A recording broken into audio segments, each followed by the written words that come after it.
Chief general Syed Asim Munir के हवाले से जो बरतानिया में मौजूद हैं और बरतानवी army chief general Roland Walker की दावत पर वो वहाँ पर मौजूद हैं, जहाँ पर उन्होंने war minister Lord health garrison का जो है दौरा किया है।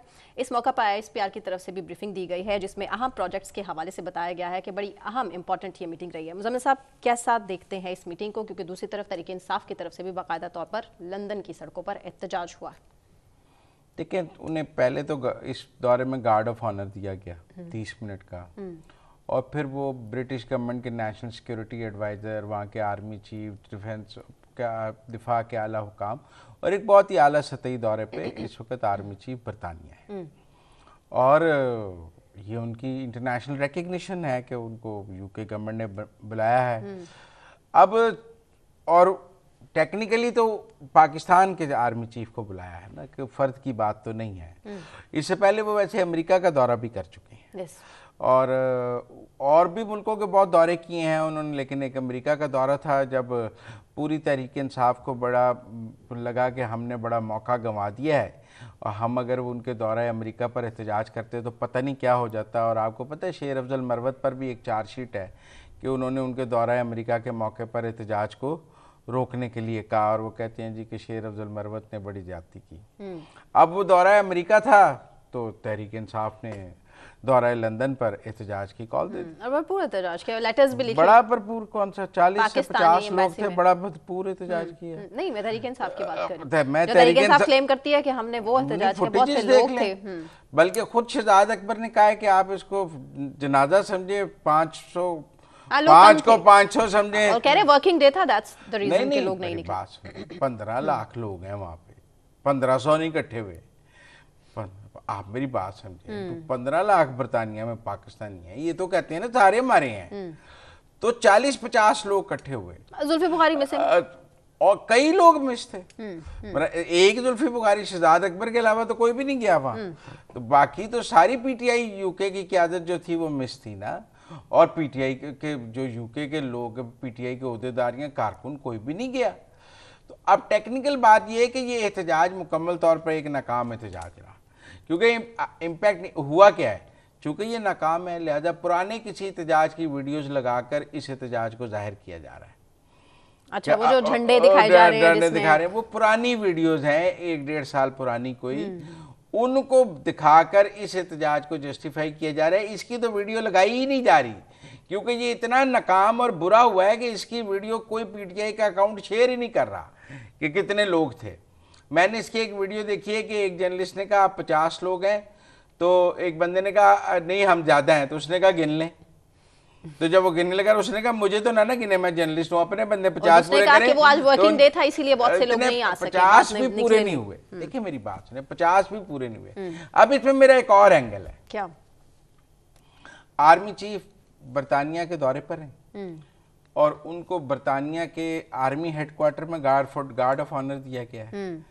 उनको बरतानिया के डिफेंस मिनिस्ट्री में मुलाकातें हो रही हैं, तो जाते आर्मी बरतानिया के आर्मी हेडक्वार्टर के सामने एहतजाज करते।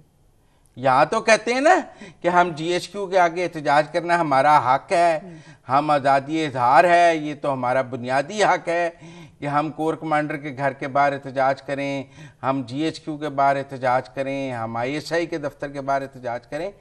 तो आप भाई आर्मी चीफ की मुलाकातें MI6 से हुई हैं, आर्मी हेडक्वार्टर में गार्ड ऑफ ऑनर हुआ है, डिफेंस मिनिस्ट्री में हुई है, जाइए उसके बाहर एहतजाज कीजिए।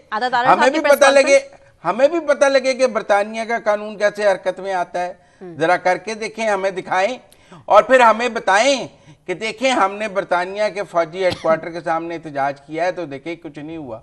फिर मैं भी देखूं ना कि वहाँ का कानून कैसे आपको बरतानिया के फौजी हेडक्वार्टर के सामने एहतजाज करने की इजाज़त देता है, जरा करके दिखाते ना। क्योंकि आसिम मुनीर कोई हाई कमीशन में तो था नहीं, वो तो बरतानिया के फौजी हेडक्वार्टर के अंदर मौजूद है, वहाँ पे गार्ड ऑफ ऑनर मिला है, वहाँ पे मुलाकातें हो रही हैं, डिफेंस वजारत दफा के आगे जाके एहतजाज करते ना। हम भी देखते कि यार बड़ा जुर्रत का काम किया है आपने बरतानवी वजारत, क्योंकि वहाँ पे गार्ड ऑफ ऑनर मिला है, वहाँ नेशनल सिक्योरिटी एडवाइजर से मुलाकातें हुई हैं, तो हमें भी जरा दिखाते ना कि बरतानिया में कितनी आज़ादी है। उन्होंने तहरीक इंसाफ की जो ओवरसीज ने कॉल को रिजेक्ट कर दिया, या फिर अता तारड़ साहब की कॉल को सीरियस ले लिया है जो उनकी प्रेस कॉन्फ्रेंस थी? दोनों सूरतों में मेरा मतलब है कि PTI की तो हार है ना।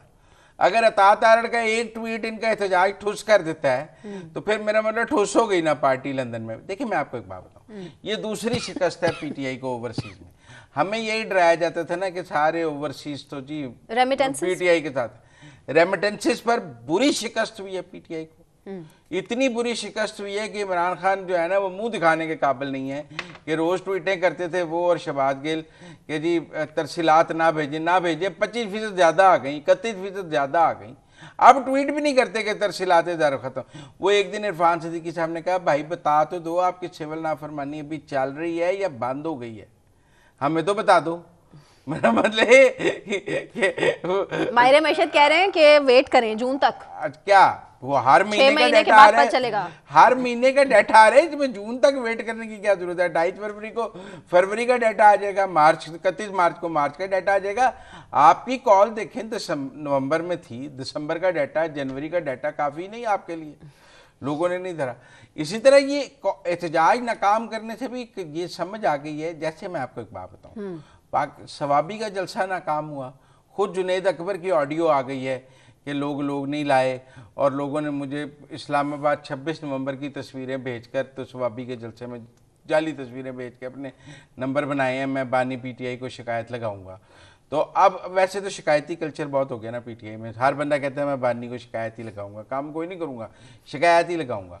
अब सूरत हाल ये है कि लंदन में भी लोग नहीं आए, इसकी भी शिकायत अडियाला में ही लगेगी कि जुल्फी बुखारी नहीं आया, या और जो उनके वो अनिल मुशर्रफ। आप इजी ना ले जुल्फी बुखारी को।